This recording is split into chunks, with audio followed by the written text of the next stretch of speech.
female making her way to the podium at this screening exercise. Will she be asked to walk? Will she be asked questions? We'll be watching to see how that unfolds.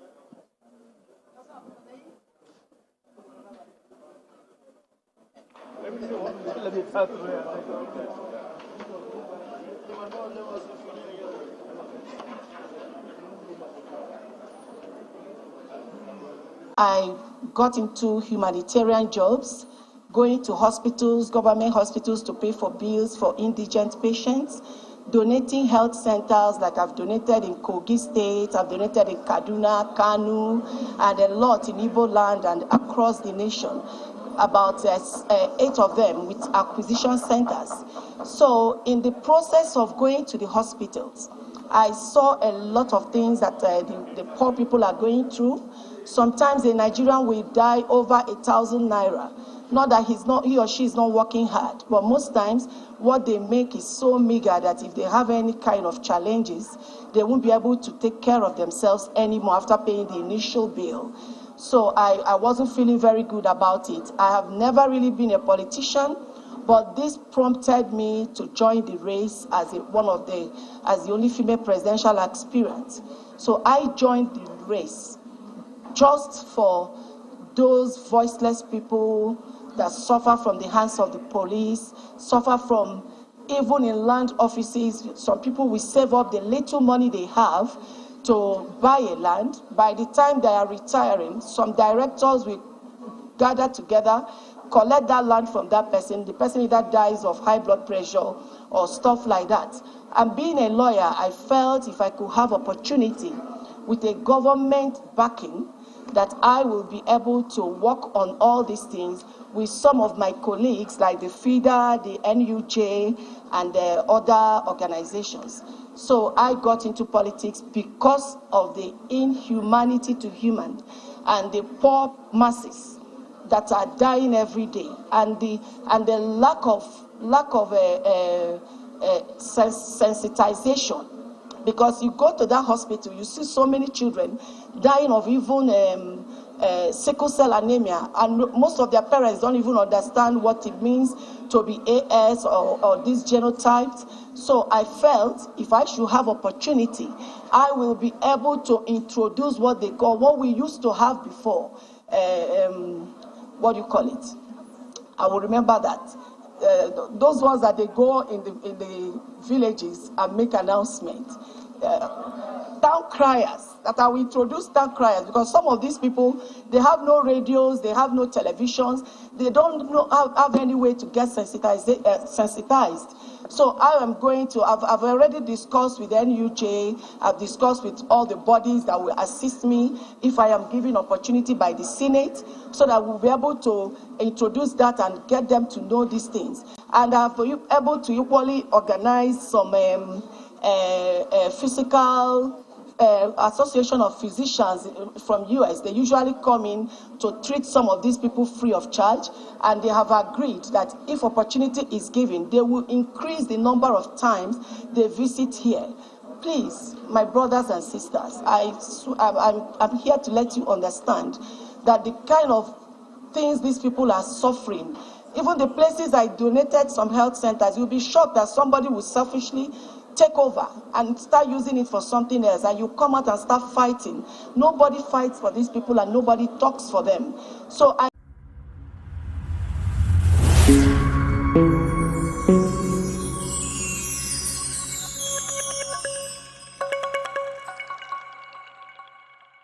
My name is Senator Victor Ume, OFR. I represent the people of Anambra Central Senatorial District. Mr. President, if I had had the first nod to speak, that would have been to very proudly to introduce this lady, who from the CV you have seen is a lawyer, and she's been given to very uncommon causes of fighting for less privileged people in society.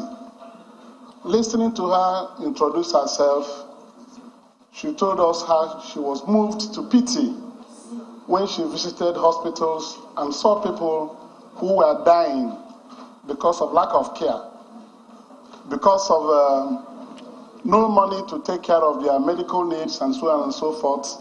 And she decided to float a shower love foundation.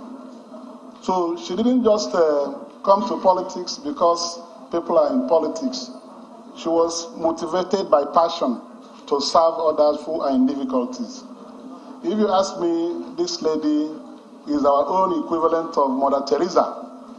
Yes, because it's very, very uncommon, Mr. President, very uncommon, Mr. President, for you to see somebody, after acquiring a degree in law, who leave playing to the gallery, gallivanting here and there, but paying attention to the less privileged people in the society.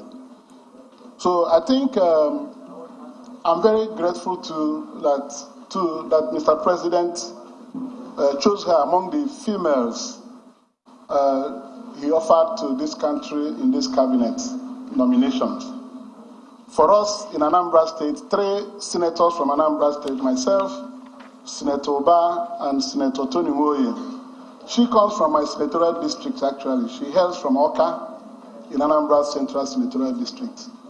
So we will plead that she is audacious enough to answer any question, but because of her commitment to service to the less privileged people in the society, let's encourage her to get all through to that office and use the opportunities that are available to her through government to try to change a lot of things, particularly the scant attention we give to the less privileged in society.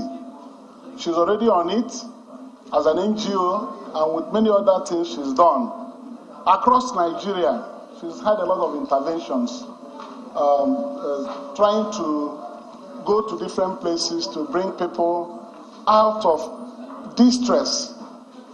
And I think as a humanitarian that she is, she deserves to be supported by all of us. The questions put on her way notwithstanding, I want to tell this distinguished Senate that 3 senators from Anambra State are solidly behind her nomination. And we encourage that you bear with us and give her that support. Let her go and help the indigent people everywhere in this country. Thank you, Mr. President. And my sister, congratulations. We welcome you to our chamber.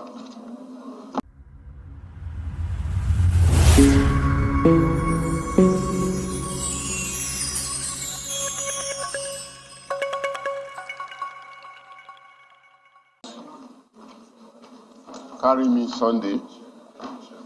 I represent Kogi West. Madam, looking at your papers, you have done a lot of humanitarian services all over the Federation. Kushe Makaranta in Kakako local government in Kaduna, in Imo State, in Kogi State, donation of dialysis machines and water tank in Enugu State, all over the Federation. Thank you.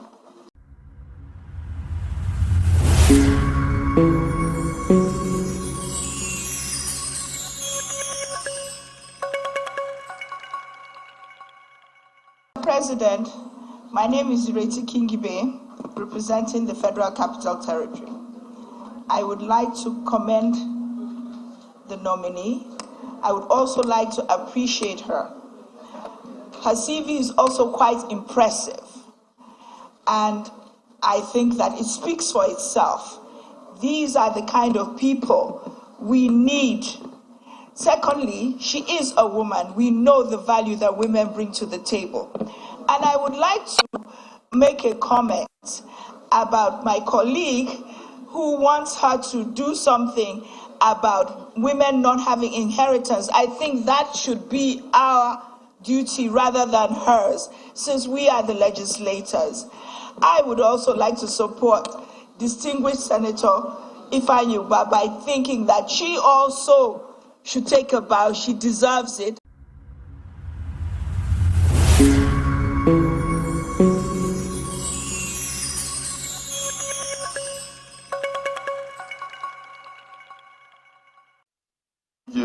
nominee.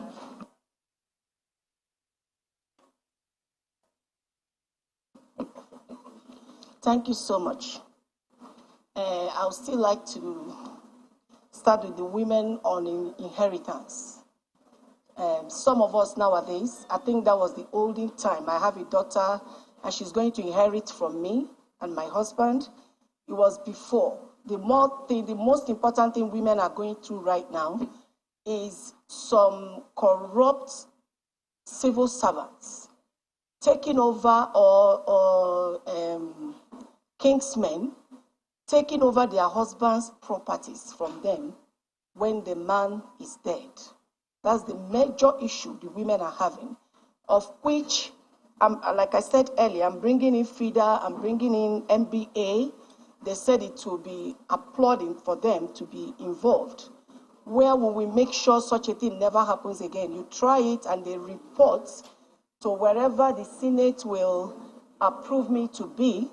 We will fight that person to the last. We get involved with police and make sure it never happens again. We will sue them to court, no matter how powerful that person thinks he is.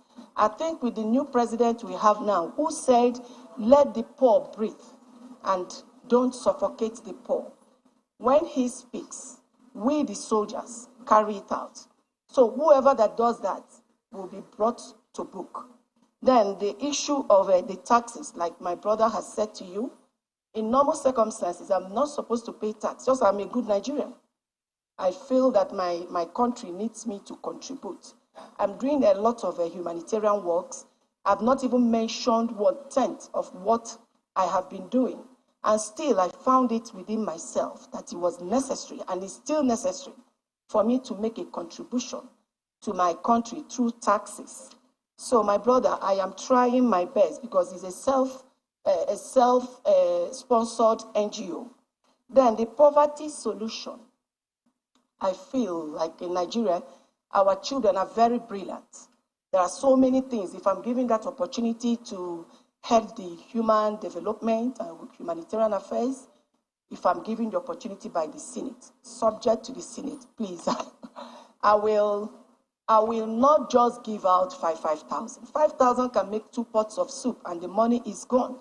I will rather teach them how to fish. How do I do this? I am going to introduce what they call urban centers. I will bring in machineries, industrial machines. Then I will get with the town criers to get to these villages. We are going to get them to learn those tradings, different kinds of trading. And we have an outlet because it's a professional that will come in to teach them. And as they're being taught, they're equally working to produce these things like female clothes, babies' clothes in our own material. And then they will use it and make those clothes, and we move it to the outlet. We make it so beautiful. It will almost look like as if it's Western clothes, but in our own indigenous materials. Then we will move it to the outlet where we market it, and they themselves, as they're learning, they will be making money, monthly salary to feed themselves and take care of themselves. That is number one. Then number two, the hunters that are in the bush hunting, or people that are killing cows. There are so many things we can do with the skins of these animals. So this humanitarian or the outlets, the urban centers, will be buying these things from the hunters. And when they are making enough money, which the ministry will definitely buy it at the correct price, not to shortchange them like so many people are doing. They will use it and then be producing those things. Then the issue of hospital. I'm going to introduce what they will call humanitarian hospital, because a lot of white people are ready to come and build it, sponsor it, if it is humanitarian hospital. And that will bring more employment. And the other people that are ready to bring, the people they call MedShare, MedSurplus, Project Cure, they are ready to come and equip these hospitals as far as it is meant for the less privileged people. And we're going to use this opportunity to increase our hospitals, because if you go to government hospitals, many people are lying outside. Sorry. Thank you, sir. Just like in your NGO, if you're allowed, you'll do more. And if you're allowed, you'll talk more. So you at least, I believe the Senate is well guided. You can take a bow.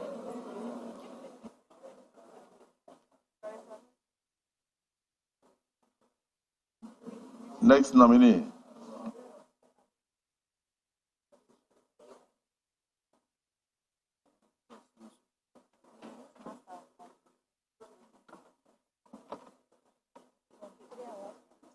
And the 10th ministerial nominee to be screened by the Senate right here at the National Assembly, Uju Ohane.